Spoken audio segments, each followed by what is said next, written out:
Hey guys, welcome to the channel. Today I have two great horror movies from the 90s for you. Mr. Huffenkamp? How's every little floating thing? There is a limit, even to the imagination.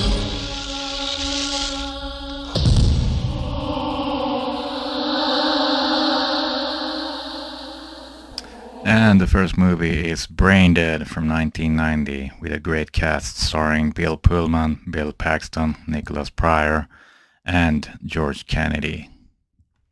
So Bill Pullman's character, Dr. Martin, plays this very successful neuroscientist that has specialized in retrieving memories and resculpting memories in the brain.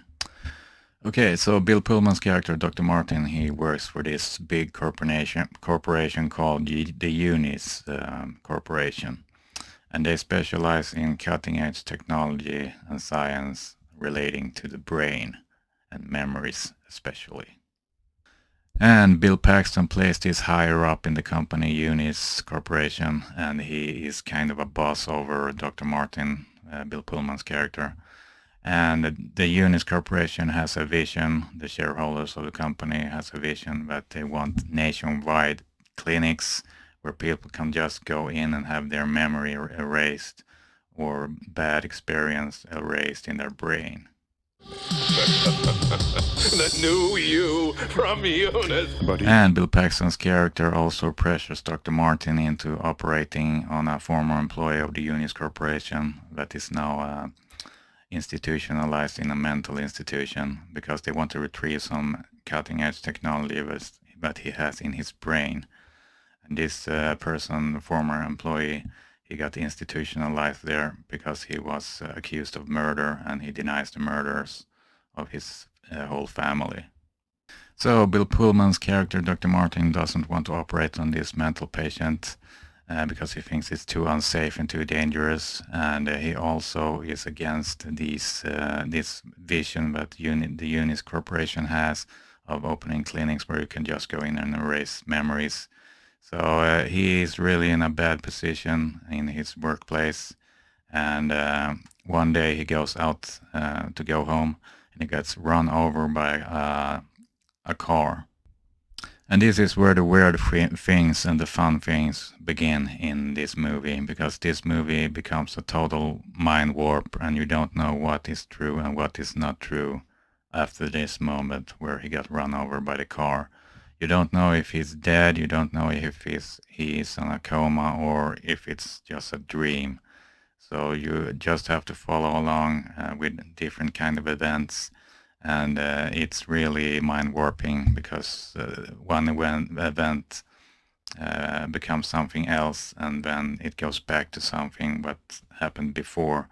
So you don't know what is true and what is not true. So that is a very good aspect of this movie, because you can't figure it out.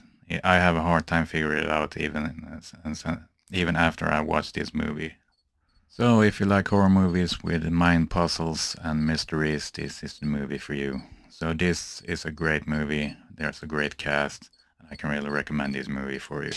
Now that I have your attention, please allow me to introduce myself. My name is Trickster.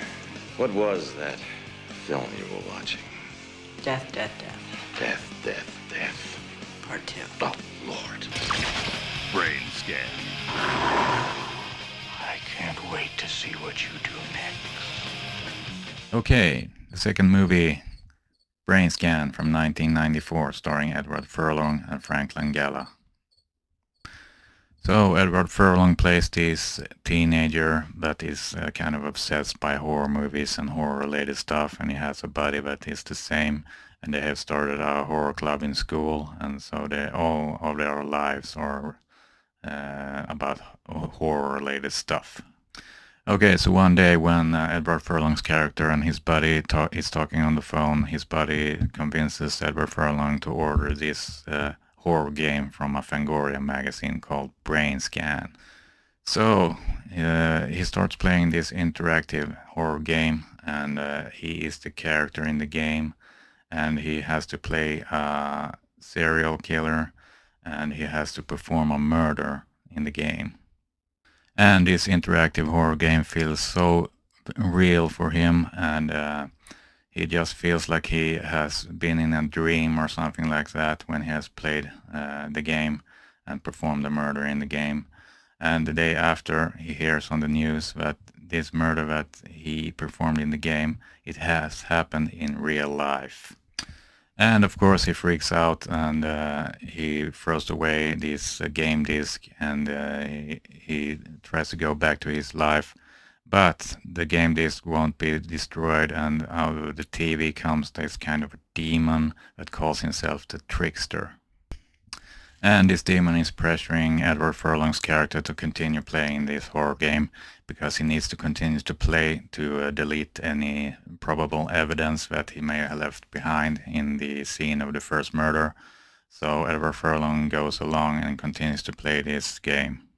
And this is where things get out of hand for Edward Furlong's character, and things just get worse after he continues to play this horror game.